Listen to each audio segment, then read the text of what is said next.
Friends welcome back. तो आज के हम इस वीडियो में करने वाले हैं क्लास 9th हिंदी का चैप्टर नंबर 3 क्या निराश हुआ जाए, जिनके लेखक हैं हजारी प्रसाद द्विवेदी, जिनका जन्म सन 1907 में और निधन सन 1979 में हुआ था।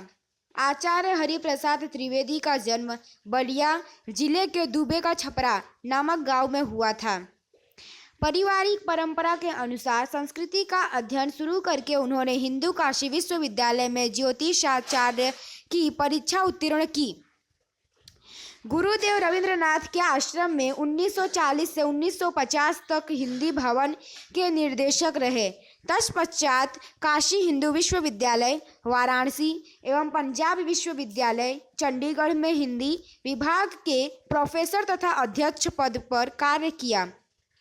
भारत सरकार ने उन्हें पद्म भूषण की उपाधि से सम्मानित किया। हिंदी साहित्य जगत में द्विवेदी जी एक निबंधकार, उपन्यासकार, समालोचक तथा शोधकर्ता, इतिहासकार के रूप से प्रचलित हुए।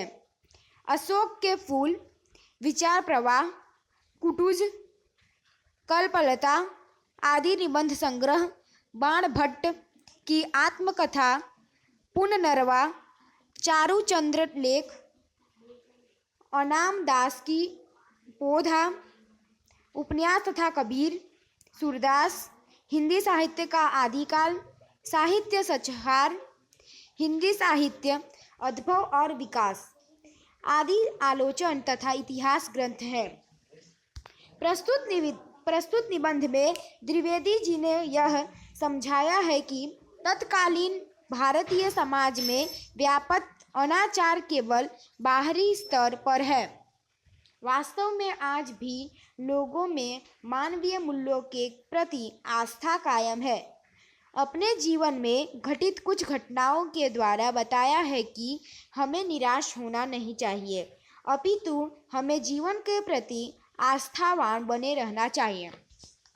तो फ्रेंड्स, ये आपका चैप्टर नंबर 3, जिनके लेखक है हरिप्रसाद द्विवेदी, जिनका जन्म 1907 में हुआ था और जिनका निधन 1979 में हुआ था। ठीक है, इनका जन्म हरिप्रसाद द्विवेदी जी का जन्म बलिया उत्तर प्रदेश जिला के दुबे का छपरा नामक गांव में हुआ था। ठीक है, तो अब हम लोग हमारा चैप्टर स्टार्ट करते हैं। मेरा मन कभी कभी बैठ जाता है। ये कौन बोल रहा है? लेखक ऐसा बता रहे हैं कि मेरा मन कभी कभी बैठ जाता है। समाचार पत्र में ठगी, डकैती, चोरी, तस्करी और भ्रष्टाचार के समाचार भरे रहते हैं। आरोप प्रत्यारोप का कुछ ऐसा वातावरण बन गया है कि लगता है देश में कोई ईमानदार आदमी ही नहीं रहा है। हर व्यक्ति संदेह की दृष्टि से देखा जाता है। जो जितने ही ऊंचे पद पर है उन्हें उतने ही अधिक दोष दिखाए जाते हैं। लेखक ऐसा बता रहे हैं कि मेरा मन कभी कभी बैठ जाता है क्योंकि समाचार में जितने भी समाचार आते हैं उसमें ठगी, डकैती, चोरी, तस्करी, भ्रष्टाचारी, ये सब के ही समाचार भरे होते हैं। आरोप प्रत्यारोप का कुछ ऐसा वातावरण बन गया है कि ऐसा लगता है कि अब देश में कोई ईमानदार व्यक्ति यानी ईमानदार आदमी कोई बचा ही नहीं है।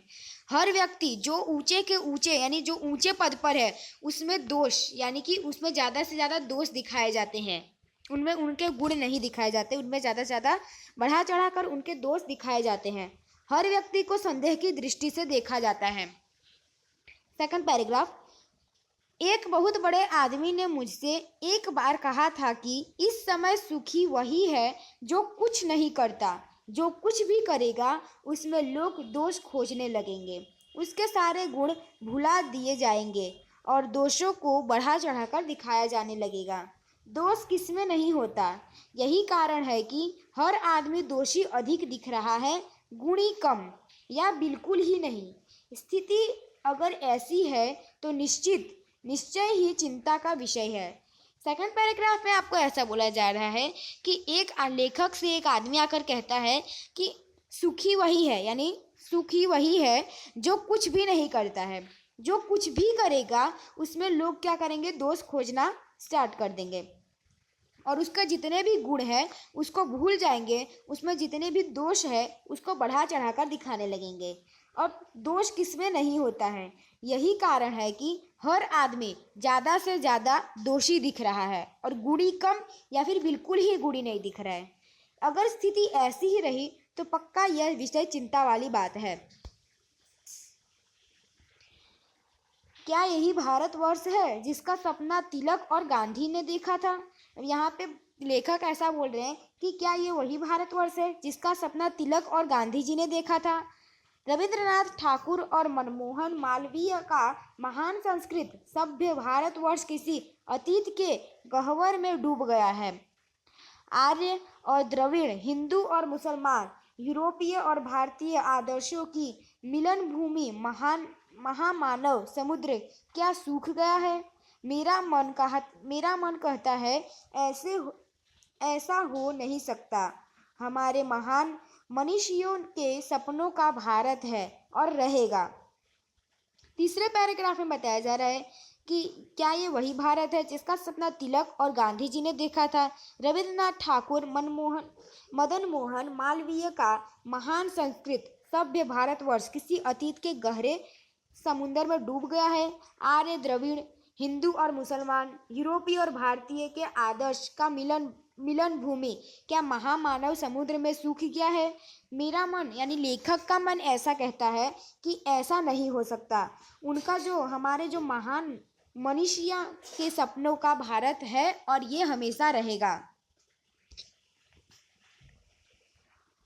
यह सही है कि इन दिनों कुछ ऐसा माहौल बना है कि ईमानदार से मेहनत करके जीविका चलाने वाले निरीह और भोले भाले श्रमजीवी पीस रहे हैं और झूठ तथा फरेबी का रोजगार करने वाले फल फूल रहे हैं। ईमानदार को मूर्खता का पर्याय समझा जाने लगा है। सच्चाई केवल भीरू और बेबसी लोगों के हिस्से पड़ी है। ऐसी स्थिति में जीवन के महान मूल्यों के बारे में लोगों की आस्था ही हिलने लगी है। फोर्थ पैराग्राफ में आपको ऐसा बताया जा रहा है कि ये सही है कि इस समय यानी इन कुछ दिनों में माहौल ऐसा बन गया है कि जो ईमानदार जो मेहनत करके जो कमाता है उनका जो घर है वो क्या कर रहा है, दुख में डूबा है। ठीक है। और जो चोरी डकैती झूठ बोलता है रोजगार करता है उनका जो जीवन है वो फल फूल रहा है यानी कि वो खुशी से जी रहे हैं। ईमानदार को मूर्खता का पर्याय समझने लगा है यानी कि जो ईमानदारी से रहता है उसको मूर्ख बना दिया जाता है। सच्चाई केवल भीरू और बेबसी के हिस्से ही पड़ी है। ऐसी स्थिति में जीवन के महान मूल्यों के बारे में लोगों की आस्था हिल गई है। परंतु ऊपर जो कुछ दिखाई दे रहा है वह बहुत ही हाल की मनुष्य निर्मित नीतियों की त्रुटियां की देन है। सदा मनुष्य बुद्धि नई परिस्थितियों का सामना करने के लिए नए सामाजिक विधि निषेधों को बनाती है। उनके ठीक साबित न होने पर उन्हें बदलती है। नियम कानून सबके लिए बनाए जाते हैं पर सबके लिए कभी कभी एक ही नियम सुखकर नहीं होते। सामाजिक कायदे कानून कभी युग युग से परिचित आदर्शों से टकराते हैं। इससे ऊपरी सतह आलोड़ित भी होती है। पहले भी हुआ है आगे भी होगा। उसे देखकर हताश हो जाना ठीक नहीं है। यानी कि ये सब जो हो रहा है डकैती चोरी तस्करी ये सब से हमको हताश नहीं होना चाहिए, निराश नहीं होना चाहिए।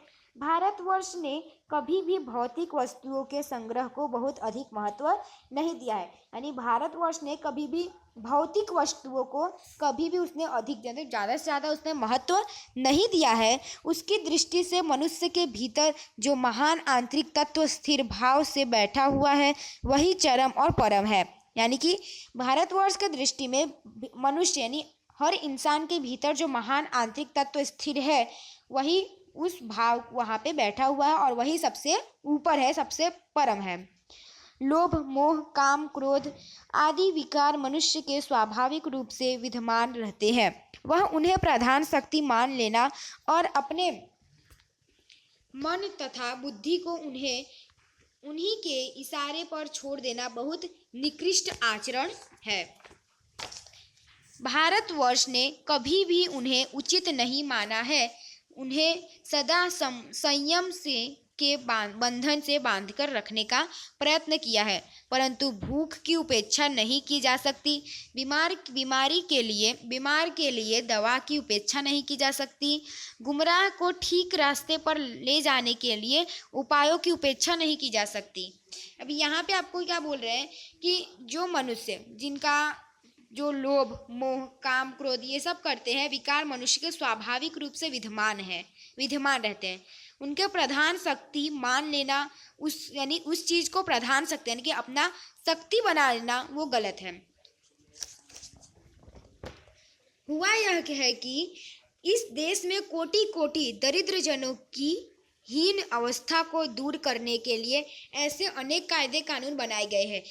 यानी कि जो भी ये चोरी, डकैती, दरिद्रजन, इन सब का कायदा कानून बनाया है जिससे ये लोग हट जाए।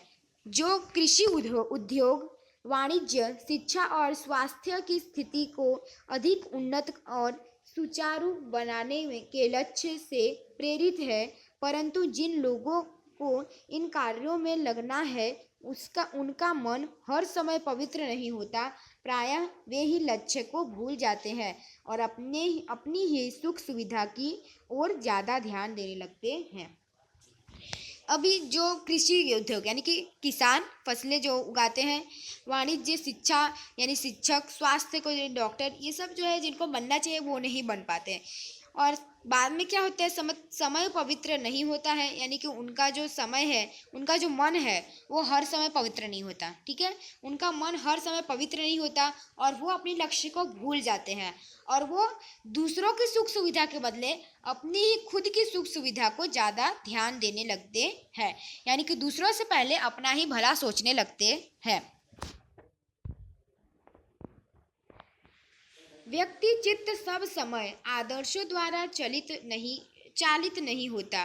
जितने बड़े पैमाने पर इन क्षेत्रों में मनुष्यों की उन्नति के विधान बनाए गए, उतने ही मात्रा में लोभ, मोह जैसी विकार की विस्तृत होते गए।